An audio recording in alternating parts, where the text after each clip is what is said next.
உலகமே உற்று நோக்கும் ஒரு கேள்வி இது. ரஷ்யா உக்ரைன் போரில் தோற்றுவிட்டதா அல்லது இது உலகையே திசை திருப்பும் ஒரு பெரிய தந்திரோபாய கன்னிவெடியா? 2026ஆம் ஆண்டு உலக வரைபடம் எப்படி இருக்கும் என்பதை இந்த நிகழ்வுகள் எப்படி மாற்றியமைக்கும்? இந்த இரண்ட கேள்விகள் உலகளாவிய புவிசார் அரசியல் பகுப்பாய்வின் மையமாக மாறியுள்ளன. ஒவ்வொரு நகர்வும் ஒவ்வொரு எதிர்வினையும் ஒரு புதிய உலக ஒழுங்கின் அஸ்திவாரங்களை அமைக்கும் ஒரு சிக்கலான சதுரங்க விளையாட்டாகவே பார்க்கப்படுகிறது. போரின் ஆரம்ப கட்டம் மற்றும் எதிர்பாராத திருப்பங்கள். கடந்த சில ஆண்டுகளாக உக்ரைனில் நடந்து வரும் போர் உலக அரங்கில் ரஷ்யாவின் நிலை குறித்து பல கேள்விகளை எழுப்பியுள்ளது. 2022 பிப்ரவரி 24 அன்று ரஷ்யா உக்ரைன் மீது முழு அளவிலான படையெடுப்பை தொடங்கிய போது உலக நாடுகள் ஒரு அதிர்ச்சியையும் ரஷ்யாவின் இராணுவ பலத்தின் வெளிப்பாட்டையும் எதிர்பார்த்தன. ஆரம்பத்தில் ஒரு சில நாட்களில் உக்ரைனின் தலைநகர் கீவை முழுமையாக கைப்பற்றி ஆட்சி மாற்றத்தை ஏற்படுத்தி நாட்டை இராணுவமயமாக்கி மற்றும் நாசிசமற்றதாக்கிவிடும் என்று பரவலாக எதிர்பார்க்கப்பட்டது. ரஷ்யாவின் மிகப்பெரிய இராணுவ பலம், நவீன ஆயுதங்கள் மற்றும் உக்ரைனின் இராணுவத்தின் மீதான அதன் ஆரம்ப மதிப்பீடுகள் ஆகியவை இந்த எதிர்பார்ப்புகளுக்கு அடிப்படையாக அமைந்தன. மேற்கத்திய உளவுத்துறை அறிக்கைகளும் கூட உக்ரைனின் பாதுகாப்பு படைகள் ரஷ்யாவின் தாக்குதலுக்கு நீண்ட காலம் தாக்குப்பிடிக்காது என்று கணித்திருந்தன. ஆனால் இந்த ஆரம்பகட்ட எதிர்பார்ப்புகள் முற்றிலும் தலைகீழாக மாறின. உக்ரைனின் உறுதியான பாதுகாப்பு, அதன் அதிபர் வோலோடிமிர் ஜெலன்ஸ்கியின் தலைமைத்துவம் மற்றும் குடிமக்களின் தீராத தேசப்பற்று ஆகியவை ரஷ்யாவிற்கு பெரும் பின்னடைவை ஏற்படுத்தின. கீவ் மற்றும் வடக்கு உக்ரைனில் ரஷ்ய படைகள் குறிப்பிடத்தக்க எதிர்ப்பை சந்தித்தன. மேலும் அதன் தளவாடச் சங்கிலிகள் சீர்குலைந்தன. மேற்குலக நாடுகள் உடனடியாக பொருளாதார தடைகளை விதித்தன. ரஷ்ய வங்கிகள் ஸ்விஃப்ட் அமைப்பிலிருந்து துண்டிக்கப்பட்டன. அதன் மத்திய வங்கி சொத்துக்கள் முடக்கப்பட்டன. மேலும் எரிசக்தி மற்றும் தொழில்நுட்ப துறைகள் இலக்கு வைக்கப்பட்டன. உதாரணமாக, மார்ச் 2022 இறுதிக்குள் ரஷ்யாவின் சுமார் $300 பில்லியன் மதிப்புள்ள வெளிநாட்டு நாணய இருப்புகள் முடக்கப்பட்டன.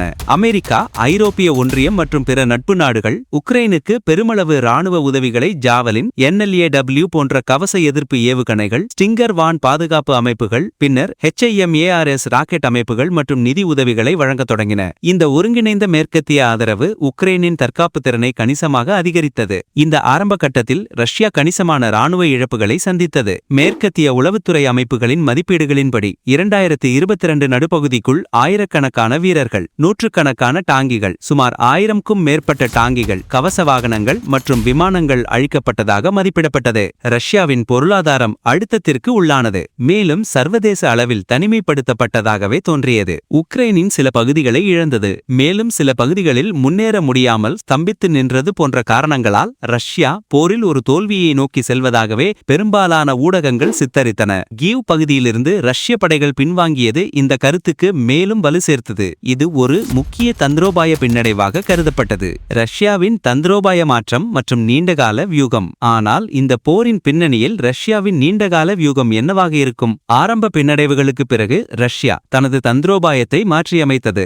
கீவ் மீதான நேரடி தாக்குதலை கைவிட்டு கிழக்கு மற்றும் தெற்கு உக்ரைனில் உள்ள டான்பாஸ் பிராந்தியம், டொனெட்ஸ்க், லுகான்ஸ்க் மற்றும் கருங்கடல் கடற்கரை பகுதிகளை கைப்பற்றுவதில் கவனம் செலுத்தியது. இது ஒரு அழிவுப் போர் பாணியிலான தாக்குதலாக மாறியது. அங்கு ரஷ்யா தனது மிகப்பெரிய பீரங்கி படை மற்றும் வான்வழி தாக்குதல் திறனை பயன்படுத்தி உக்ரைனின் பாதுகாப்பு படைகளையும் உள்கட்டமைப்புகளையும் படிப்படியாக சிதைக்க முயன்றது. இந்த உத்தி மனிதவளம் மற்றும் தளவாடங்கள் ஆகியவற்றில் ரஷ்யாவிற்கு உள்ள பலத்தை பயன்படுத்திக் கொள்வதாக இருந்தது. இந்த தோல்வி ஒரு திட்டமிட்ட கன்னிவெடியாக இருக்க வாய்ப்புண்டா என்ற சந்தேகம் சில புவிசார் அரசியல் ஆய்வாளர்கள் மத்தியில் வலுவாக உள்ளது. ரஷ்யா தனது இராணுவ பலத்தை வெளிக்காட்டுவதோடு மேற்கத்திய நாடுகளின் ஒற்றுமையையும் பொருளாதார ஸ்திரத்தன்மையையும் சோதிக்க இந்த போரை ஒரு கருவியாக பயன்படுத்துகிறது என்ற ஒரு கருத்து பரவலாக உள்ளது. நீண்டகால போரினால் மேற்கத்திய நாடுகளின் இராணுவ உதவிகள் குறைந்து போகலாம், பொருளாதார சுமை அதிகரித்து அவர்களின் உள்நாட்டு அரசியலில் சலசலப்பை ஏற்படுத்தலாம் என்று ரஷ்யா நம்பியிருக்கலாம். மேற்கத்திய நாடுகளின் ஆயுதக் கிடங்குகள் காலியாகி வருவதாகவும் புதிய ஆயுதங்களை உற்பத்தி செய்வதற்கான திறன் மற்றும் நேரம் குறைவாக இருப்பதாகவும் ரஷ்யா கருதுகிறது.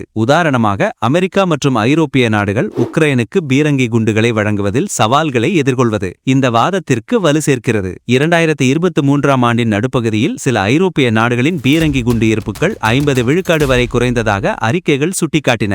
மேலும் ஐரோப்பாவின் எரிசக்தி தேவைகளை ரஷ்யா கட்டுப்படுத்துவதன் மூலம் அதன் அரசியல் அழுத்தத்தை அதிகரிக்க முடியும் என்றும் அது கருதுகிறது. 2022ஆம் ஆண்டு ஐரோப்பாவிற்கான ரஷ்ய எரிவாயு எரிவாயு விநியோகத்தை கணிசமாக குறைத்தது. உதாரணமாக நோர்ட் ஸ்ட்ரீம் 1 குழாய் வழியாக விநியோகம் வெகுவாக குறைக்கப்பட்டது. ஐரோப்பிய எரிசக்தி சந்தையில் பெரும் ஏற்றத்தாழ்வுகளை ஏற்படுத்தியது. இது ஐரோப்பிய நாடுகளின் பொருளாதாரத்தில் பணவீக்கத்தையும் வாழ்வாதார செலவுகளையும் அதிகரித்தது. 2022ஆம் ஆண்டில் ஐரோப்பாவில் இயற்கை எரிவாயு விலைகள் போருக்கு முந்தைய நிலையை விட 300 விழுக்காட்டுக்கும் அதிகமாக உயர்ந்தன. இது மேற்கத்திய நாடுகளின் அரசியல் உறுதிப்பாட்டை குறைக்கும் ஒரு உத்தியாக பார்க்கப்பட்டது. போரின் உண்மையான நோக்கம். ஆனால் இந்த போரின் உண்மையான நோக்கம் வெறும் நிலப்பரப்பை கைப்பற்றுவது மட்டும்தானா, அல்லது அதை தாண்டி உலக அரசியலில் ஒரு புதிய அத்தியாயத்தை எழுதுவதா? ரஷ்யா தனது இராணுவ வளங்களை மெதுவாகவும் உறுதியாகவும் பயன்படுத்தி உக்ரைனின் இராணுவ சக்தியை படிப்படியாக சிதைத்து வருவதாகவும் ஒரு பார்வை உள்ளது. அதே சமயம் மேற்கத்திய நாடுகளின் இராணுவ தளவாட இருப்பு குறைந்து வருவதையும் உக்ரைனுக்கு தொடர்ந்து நிதி மற்றும் இராணுவ உதவி வழங்குவதில் உள்ள சவால்களையும் ரஷ்யா நன்கு அறிந்திருக்கிறது. 2023ஆம் ஆண்டு இறுதிக்குள் உக்ரைனுக்கு மேற்கத்திய நாடுகள் அளித்த மொத்த நிதி, மனிதாபிமான மற்றும் இராணுவ உதவி $250 பில்லியன் தாண்டியது. இந்த நீண்டகால போர் மேற்கத்திய நாடுகளின் பொருளாதார மற்றும் இராணுவ வளங்களை கணிசமாக குறைக்கும் ஒரு உத்தியாகவும் இருக்கலாம். இது ரஷ்யாவிற்கு எதிர்காலத்தில் ஒரு பெரிய புவிசார் அரசியல் ஆதாயத்தை தேடித்தரக்கூடும். இந்த போர் புதிய உலக ஒழுங்கை உருவாக்குவதற்கான ரஷ்யாவின் முயற்சியின் ஒரு பகுதியாகவும் பார்க்கப்படுகிறது.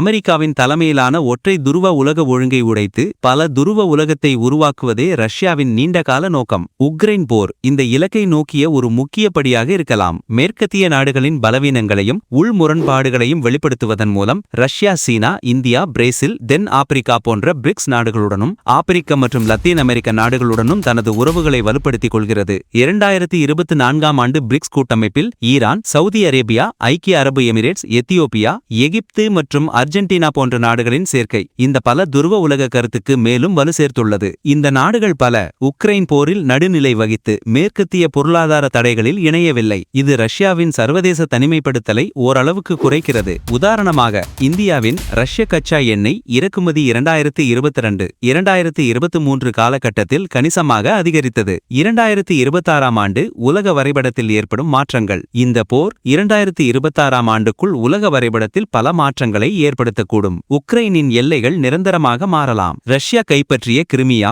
டான்பாஸ், டொனெட்ஸ்க், லுகான்ஸ்க், சப்போரிஜியா மற்றும் கர்சன் பகுதிகளின் சில பகுதிகள் அதன் கட்டுப்பாட்டிலேயே நீடிக்கலாம். செப்டம்பர் 2022ஆம் ஆண்டு ரஷ்யா இந்த 4 பிராந்தியங்களையும் இணைப்பதாக அறிவித்தது. இருப்பினும் இது சர்வதேச அளவில் அங்கீகரிக்கப்படவில்லை. இது உக்ரைனை ஒரு கடல்வழி நாடாக மாற்றும் ரஷ்யாவின் நீண்டகால நோக்கத்தை நிறைவேற்றலாம். குறிப்பாக கருங்கடல் அணுகலை கட்டுப்படுத்துவதன் மூலம் உக்ரைன் ஒரு நடுநிலை நாடாகவோ அல்லது மேற்கத்திய நாடுகளுடனான அதன் பாதுகாப்பு உறவுகள் மறுவரையறை செய்யப்படலாம். நேட்டோ அமைப்பின் விரிவாக்கம். பின்லாந்து, சுவீடன் சேர்க்கை ஏற்கனவே நடந்துவிட்டது. இது நேட்டோவை மேலும் வலுப்படுத்தியுள்ளது. கிழக்கு ஐரோப்பாவில் நேட்டோ தனது படைகளை மேலும் அதிகரிக்கலாம். மேலும் அதன் பாதுகாப்பு செலவினங்கள் கணிசமாக உயரலாம். பல நேட்டோ உறுப்பு நாடுகள் தங்கள் பாதுகாப்பு செலவினங்களை மொத்த உள்நாட்டு உற்பத்தியில் 2 விழுக்காடு என்ற இலக்கை நோக்கி நகர்த்த உறுதி பூண்டுள்ளன.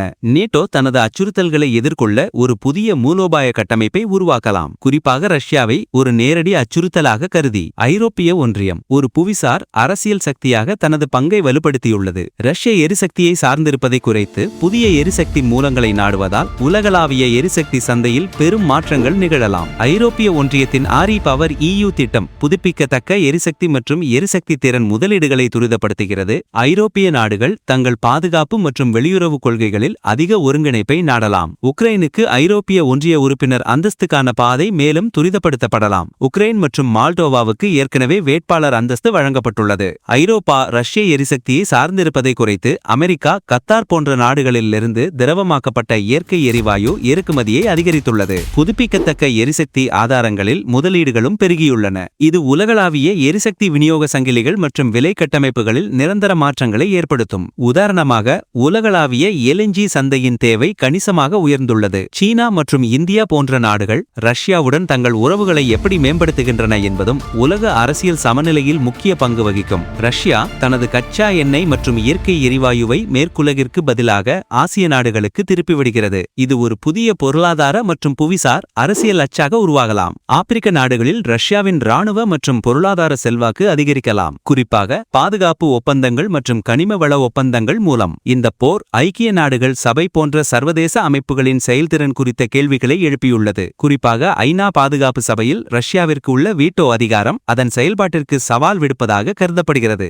உலகளாவிய பாதுகாப்பு ஏற்பாடுகள் மறுசீரமைக்கப்படலாம், புதிய பாதுகாப்பு கூட்டணிகள் உருவாகலாம், அல்லது ஏற்கனவே உள்ள கூட்டணிகள் தங்கள் நோக்கங்களை மறுவரையறை செய்யலாம். பிராந்திய பாதுகாப்பு அமைப்புகளின் முக்கியத்துவம் அதிகரிக்கலாம். இந்த போர் வெறும் இரு நாடுகளுக்கு இடையேயான மோதல் மட்டுமல்ல, இது உலகளாவிய சக்தி சமநிலையை மறுவரையறை செய்யும் ஒரு முக்கியமான நிகழ்வு. ரஷ்யா தோற்றது போல் தெரிந்தாலும் அதன் நீண்டகால தந்திரோபாயம் உலக அரசியலில் பெரும் தாக்கத்தை ஏற்படுத்தலாம். உதாரணமாக, மேற்கத்திய நாடுகளின் கவனமும் வளங்களும் உக்ரைனில் குவிந்திருக்கும் நிலையில் சீனா தைவான் மீதான தனது அழுத்தத்தை அதிகரிக்கலாம், அல்லது ஆப்பிரிக்கா மற்றும் லத்தீன் அமெரிக்காவில் தனது செல்வாக்கை விரிவுபடுத்தலாம். எதிர்காலத்தில் உலக நாடுகள் எவ்வாறு அணிசேரும், பொருளாதார கூட்டணிகள் எப்படி மாறும் மற்றும் உலகளாவிய பாதுகாப்பு ஏற்பாடுகள் எப்படி மறுசீரமைக்கப்படும் என்பதை இந்த போர் தீர்மானிக்கக்கூடும். இது ஒரு புதிய உலக ஒழுங்கின் தொடக்கமாகவும் இருக்கலாம். நாம் வாழும் இந்த உலகம் ஒரு சிக்கலான புவிசார் அரசியல் சதுரங்கம். இங்கே ஒவ்வொரு நகர்வும் ஒவ்வொரு செயலும் நீண்டகால விளைவுகளை கொண்டிருக்கும். ரஷ்யாவின் அடுத்த நகர்வு என்னவாக இருக்கும்? இந்த போரின் உண்மையான வெற்றி யாருக்கு என்பதை காலம் மட்டுமே சொல்லும்.